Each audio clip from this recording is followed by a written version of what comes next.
E vamos para mais uma empreitada, agora com o livro O Guardião da Meia-Noite, escrito por Rubens Saricelli. Apresentação do autor. Quando comecei a receber a inspiração para escrever este livro, preparei-me mentalmente, pois Pai Benedito havia me dito: vou historiar uma experiência fascinante de um velho amigo seu, que pagou o preço do desafio, as leis eternas do amor e da compreensão. Ninguém fica impune quando desafia a lei, e, em consequência, enquanto não purgar todo o vício que o conduziu na afronta a ela, não receberá outra coisa que não o tormento da fúria divina, que o perseguirá por quanto tempo for necessário, até que desperte do pesadelo que está adormecido o seu ser imortal. É uma experiência que está sendo vivida nesse instante por milhões de espíritos que não souberam controlar seus instintos mais viciados, que se deixaram levar pelas falsas aparências das situações que, se vistas com amor e com respeito pelos semelhantes, o levariam ao sétimo céu. Mas, como não foi isso que aconteceu com o barão, então contemos a fascinante história do Guardião da Meia-Noite. Fascinante porque nos revela, de modo humano, o estranho desenrolar da vida desse personagem que tinha tudo para ser uma vida tranquila, mas que, infelizmente, pela forma como agiu, provocou seu tormento, mesmo depois de morto seu corpo carnal.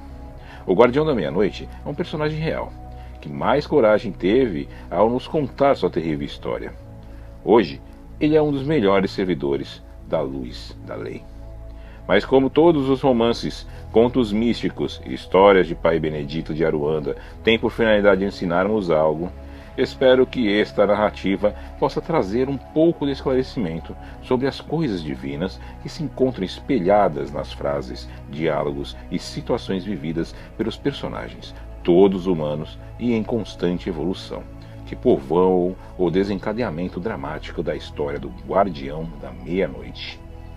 Por Rubens Saricelli. Um erro gera outros erros. Eu sentado e meditando sobre minha vida, quando um ente espiritual se aproximou e me saudou. Salve, Tailuaya. Salve, amigo. Como vai? Hoje estou ótimo. Fico feliz em ouvir isso, mas por que tanta alegria se era tão calado? Sim, gostaria de ouvir a minha história? Claro, nada tenho a fazer no momento, talvez sua história me ajude em algo, né? Conte-me, estou ouvindo. Bem, você já me conhece há muito tempo, certo? Sim, são muitos anos de esforço conjunto dentro da lei, né? Pois é, mas fique sabendo que eu já fui um grande fora da lei. Como? Como foi isso, meu amigo? Tudo começou há 230 anos atrás. Eu era um barão, um homem rico e poderoso. Tinha muitas terras, escravos, plantações e muitas parelhas de animais. Eu vivia do transporte e da produção de alimentos, do Planalto até o Porto de Santos. Como isso era feito? Através de carroções com rodas de madeiras, puxadas por parelhas de bois ou de burros. Cavalos não eram bons para esse serviço. Entendo, continue, não quero trabalhar a sua história. Bem, eu era o maior transportador da região, por isso era muito bajulado por todos. Se eu não gostasse de alguém, seus produtos se perdiam, pois não chegavam até o porto para posterior exportação. Por isso todos procuravam ser amigos meus. Eu sabia do poder que possuía e também me aproveitava disso. Sempre que podia, procurava tirar vantagens da minha posição. Acabei recebendo o título de barão, pois tinha algumas influências na corte real de Portugal. Quando ganhei meu título de nobreza, fiz uma grande festa para todos os meus amigos. Estava exultante com a minha nova posição. Os anos foram passando e eu comecei a pensar: riquezas eu já possuo e muitas terras também. O que mais pode me interessar? Sim, o que mais? Uma mulher, meu amigo. Você não era casado? Não, estava com 40 anos e nunca tinha pensado em me casar. Mas a cidade nunca tinha pensado em mulheres? Não é bem assim, né? Eu tinha muitas escravas e também mulheres brancas que vinham de Portugal. Conheci muito bem o prazer da boa companhia feminina. Então, sim, achei que devia escolher uma para ser minha esposa. É, acho isso muito bom. Errado, amigo Taiwan. Foi aí que eu cometi o grande erro da minha vida. Só porque pensou em casar, né? Sim. Logo que resolvi fazer isso, comentei com um amigo íntimo a minha intenção de fazê-lo.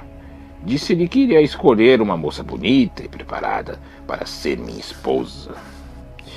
Logo, toda a colônia estava sabendo. Amigo íntimo é bom para isso. Você lhe conta um segredo e logo todos sabem o teu segredo. Só você não sabe que seu segredo já não é segredo, pois corre como serelepe. Isso é verdade. Segredo é só segredo enquanto apenas um o conhece, né? Se dois souberem, não é mais. Vira notícia. Vejo que você já revelou algum segredo seu e teve o desgosto de vê-lo virar notícia, não? Sim, mas aprendi a lição. Hoje só revelo segredos que desejo ver virarem notícias, né? Faz bem agir assim, pois foi por causa de um segredo que eu me arruinei na vida. Você perdeu fortuna? Não. É que meu amigo começou a espalhar que eu procurava uma esposa. Logo, sem que eu soubesse por quê, comecei a receber convites para almoço, jantares e festas. Não tinha mais tempo de ficar em minha casa, e as jovens se insinuavam para mim como rameiras e se ofereceram para quem pagasse melhor. Como eu não suspeitava de nada e era muito rico, achei que era pelo meu título que se insinuavam. Descobri uma forma especial para me aproveitar disso. Pouco a pouco comecei a ser íntimo de muitas delas. Muito íntimo? Sim, muito íntimo. Ah, já entendi. Um conquistador de corações apaixonados, não? Errado. Corações interessados em minha fortuna e meu título de nobreza. Conseguido após eu pagar uma elevada soma a alguém. Compreendo. Pois bem, algumas eram realmente belas, meu amigo. E como eram fogosas as raparigas, para mim não havia outra vida melhor. Consegui aprovar o gosto de quase todas. Não sabia qual a mais saborosa, mas o que importava desse detalhe? Eu era um nobre rico e poderoso e elas ovelhas indefesas para as presas de um lobo como eu. Com o tempo comecei a me cansar dessa situação. Achava que as mulheres eram todas muito fáceis de seduzir. Com isso, resolvi não mais me casar. Já pensou o que poderia acontecer em uma das minhas viagens de negócio, deixando-a só por muito tempo? E o que fez então? Resolvi fazer uma viagem a Portugal. Arranjaria lá uma esposa. Teria que ser bem jovem para eu poder educá-la a meu modo. Quando lá cheguei, comecei minha busca. Encontrei uma jovem muito bonita, um encanto de beleza feminina. Ainda era muito jovem, tinha 14 para 15 anos. Com o auxílio de amigos influentes, fui apresentado ao pai dela. Com toda a minha fortuna, não foi difícil arrumar o casamento. Quem era ela? Filha de um ministro do rei, um visconde. Como se chamava? Isso não posso dizer-lhe, mas o nome dela aparece nos livros de história de Portugal. Entendo. Continue, meu amigo. Bom, depois de tudo acertado, nos casamos com grande pompa. Não poupei dinheiro, era vaidoso também.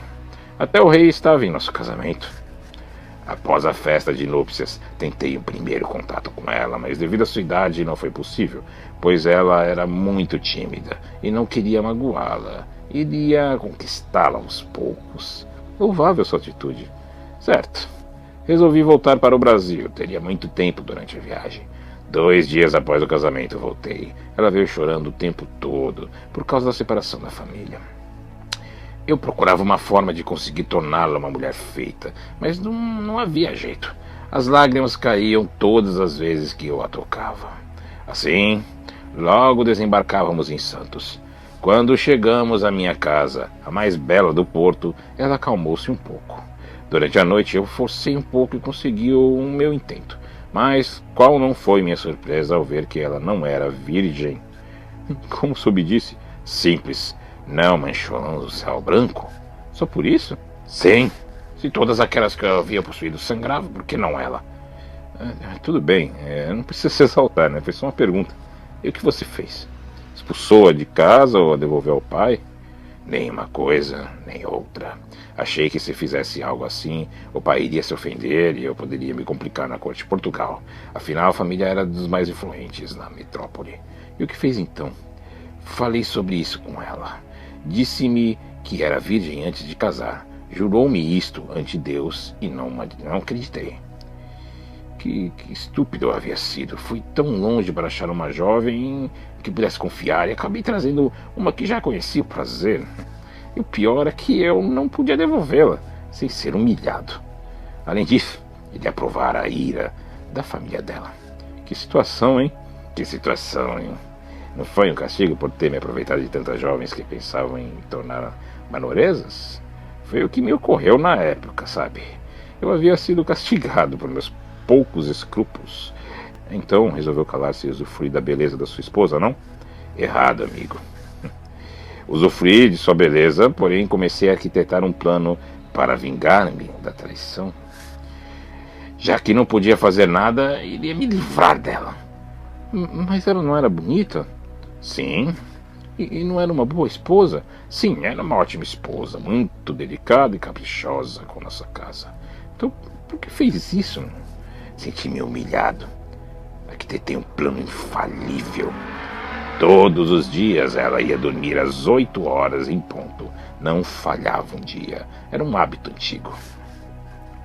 Conversei com um escravo. Era um crioulo. Ele assustou-se com o que propus. E o que você lhe propôs? Falei-lhe que eu queria que ela tivesse um filho, mas como eu não podia dar um a ela, ele seria o macho, tal como fazia com as negras da senzala. Disse-lhe também que depois disso ele seria um liberto. E ele aceitou? Sim. Quem na situação dele não aceitaria, ainda mais sendo o amo quem o mandava fazê-lo. Exigi que ficasse deitado nu ao lado dela, até que ela acordasse. Deveria ficar em silêncio ao seu lado, e quando ela acordasse, aí sim a possuiria. Disse-lhe também que, no escuro, ela não perceberia nada a princípio, e que quando isso acontecesse já seria tarde, e ele topou. À noite, por volta das 6 horas, eu saí de casa. O escravo estava instruído para entrar no quarto às 9. Deixei com ele o meu relógio para que soubesse a hora certa. Fui até uma cantina ao encontro de alguns amigos. Ficamos a conversar até tarde. Por volta de 9 horas, convidei-os para passar em minha casa para bebermos um vinho especial vindo de Portugal. Quando chegamos, pedi um pouco de silêncio, pois não queria acordar minha esposa caso ela estivesse dormindo. Entramos em silêncio e falei: espere um instante que vou ver se ela está dormindo. Vá, nós esperamos em silêncio, disseram eles. Entrei na casa, que era grande, e fui até o nosso quarto. Assim que entrei, dei um grito de espanto e ira. Vagabunda! Enquanto estou com os amigos, me traga o meu escravo! Todos correram até a porta do quarto. O negro pulou nu na cama, encolheu-se em um canto. Estava assustado, sem compreender o que havia acontecido de errado naquilo que tínhamos combinado. Minha esposa estava assustada. Assim que gritei, ela acordou e me olhou espantada. A cara de sono ajudou muito meu plano. Um dos meus amigos sacou de uma pistola e atirou no negro, quando ele correu para a janela tentando fugir. Tal o medo que sentia. O tiro foi certeiro. Valou-lhe as costas na altura do coração. E ele caiu de bruços no parapeito da janela. Não era isso que eu tinha planejado, não uma morte do escravo. Eu só queria desmoralizá-la. Mas já que ele estava morto, continuei com o plano. Fui até ela e esbofeteei-a várias vezes. Começou a sangrar, estava com os lábios feridos. Chamei os amigos para a sala e pedi que saíssem, pois eu estava muito abalado. Nós vamos. Mas caso o senhor precise de nosso testemunho, estamos às suas ordens. Poderiam tirar o corpo do negro do meu quarto? Sim, nós o enterraremos longe da sua casa e depois falaremos com o capitão da guarda sobre o ocorrido. Eu lhes agradeço. E o que vai acontecer com a sua esposa? Não vai matá-la, vai? Não, isto não. Vou expulsá-la desta casa. O vigário precisa saber disto, pois vou anular o nosso casamento. Uma afronta dessas deveria ser lavada com sangue, exclamei. Não faça isso. O melhor é mandá-la de volta a Portugal. Eles que recebam de volta, né? Imagine, uma mulher branca de família nobre se deitar com um escravo. Ainda falamos mais um pouco e depois saíram com o corpo do negro. Minha esposa estava aos prantos, encolhida na cama, beirando a histeria. Eu ainda ofendi mais um pouco. No dia seguinte, ela iria abandonar aquela casa. Falei, poderia ficar aquela noite apenas para não ficar ao relento. O que ela disse ou não reagiu? Jurou que não sabia o porquê de tudo aquilo, que não sabia da presença do negro em nossa casa. Jurou também que ele não havia tocado nela, pois até a minha entrada no quarto ela estava dormindo. Eu não lhe dava ouvidos, né? Ela chegou a me mostrar que estava com todas as suas roupas íntimas. Não lhe dei chance nenhuma, pois fora eu que arquitetara o plano. Nisso bateram a porta. Um amigo voltara com o capitão e o vigário à minha casa. Assim que abri a porta, ele me perguntou: você não fez nada com ela, não? Já me decidi. Não vou sujar minhas mãos com sangue de uma vadia.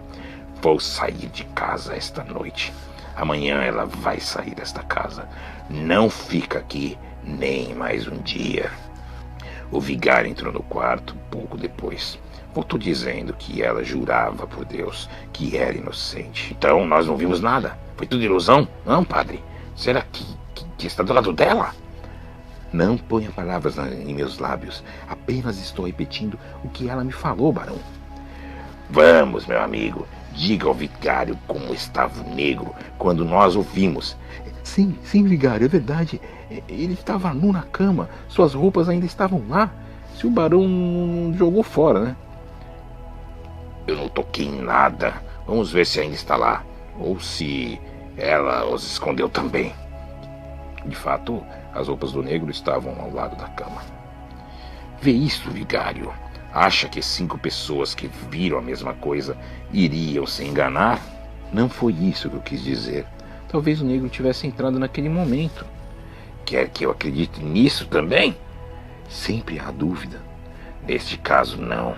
Eu sempre ia à cantina com os meus amigos e eu voltava tarde. Quantas vezes não terá me traído? Eu me mostrava enfurecido, sabe? Para disfarçar. Eu vou levá-la para a paróquia esta noite. Amanhã decidiremos o que fazer. Para mim, está decidido. Ela volta para sua família em Portugal. Aqui nesta casa não entra jamais. Já me decidi. Vou sair um pouco quando voltar. Não quero vê-la mais aqui. Falei olhando para ela com ódio. Saí com meus amigos. Já era madrugada quando voltei. Ela já não estava mais lá. Tinha levado somente algumas peças de roupas e nada mais. Nem suas joias levou. Eu tomei um copo de aguardente e encostei-me numa cadeira de balanço na varanda. Consegui me vingar, pensei. Agora ela vai ser o que sempre foi, uma rameira. Acabei adormecendo depois de um segundo copo de aguardente. Fui acordado de manhã pelo vigário. Ela fugiu, barão. Não sei como, mas ela não estava mais na paróquia hoje cedo. Não sabem para onde ela foi? Não temos a menor ideia. Acho que ela ficou muito envergonhada por ter sido flagrada com o negro na cama.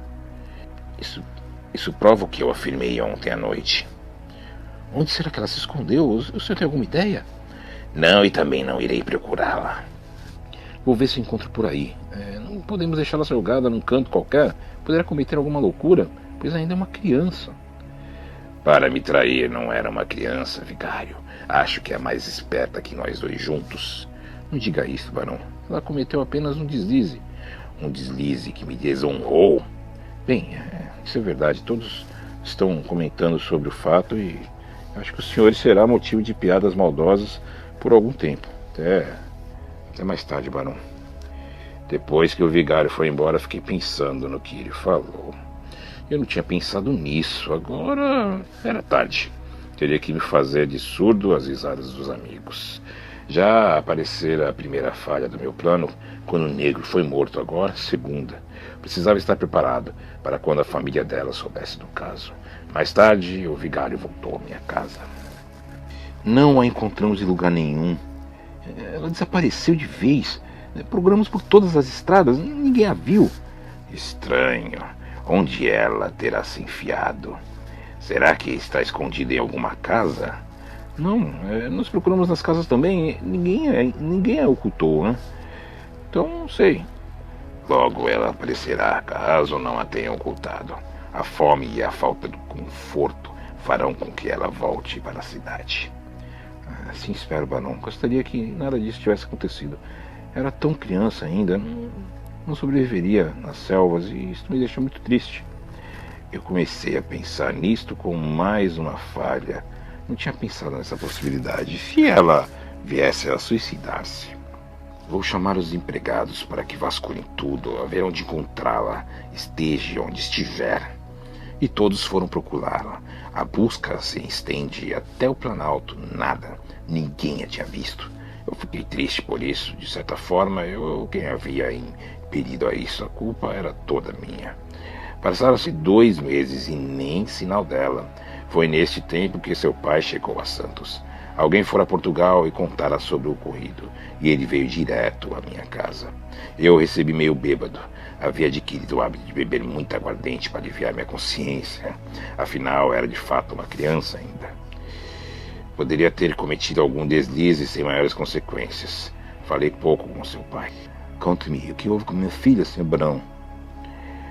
Vou falar-lhe, senhor ministro, mas não muito, pois não quero expor minha dor. Eu vim aqui para ouvir a verdade e não sua dor. A minha também é muito grande. Eu olhei para aquele homem. Tinha um ar nobre, ideal. Quase lhe contei a verdade. Devia ter feito isso, pois teria evitado um problema muito grande no futuro. Mas não tive coragem suficiente e contei-lhe minha versão do ocorrido. Quando terminei, vi um homem digno conter seu pranto. Nos seus olhos cheios de lágrimas, eu vi o tamanho de sua dor. Como pode uma coisa dessa acontecer na vida de uma pessoa como minha filha? Jamais iria me passar para a cabeça que ela fosse mudar tanto, tão pouco tempo. Não uma menina como ela, que sonhava em entrar para um convento desde que era criancinha. Como pode ter mudado tanto pouco tempo? Eu não sei dizer, pois que ela tinha todo o conforto e tinha... Quando estava em sua casa, senhora. Não duvido disto, pois estou vendo o luxo de sua residência. Talvez uma separação tão brusca tenha alterado a sua formação. Isto nunca. A formação dela foi ministrada desde o berço. Não mudaria somente por causa de uma separação. Quem sabe ela não gostava de mim e procurou vingar-se, traindo-me com um negro. Isto é possível, desde que o senhor a tratasse mal. Eu nunca tratei mal, gostava muito dela. Então é um mistério que só terá uma boa explicação quando nós a encontrarmos. Já procuramos por todos os lugares possíveis. Ninguém a viu. O senhor não teria nada a ver com o seu desaparecimento, não, senhor Barão? Deus me livre disso. Não teria coragem de tirar-lhe a vida por nada nesse mundo. Assim espero, senhor Barão. Até logo. O senhor não quer ficar hospedado em minha casa? Não. Depois de tudo que houve, não tenho condições de aceitar o seu convite. Obrigado. Caso mude de ideia, minha casa está às suas ordens. Ele foi embora e, a cabisbaixo, 1000 ideias deviam estar lhe passando pela cabeça, pensei. O fato é que nunca mais o vi. Alguns dias depois voltou para Portugal sem notícias da filha. Fim deste episódio. Até a próxima.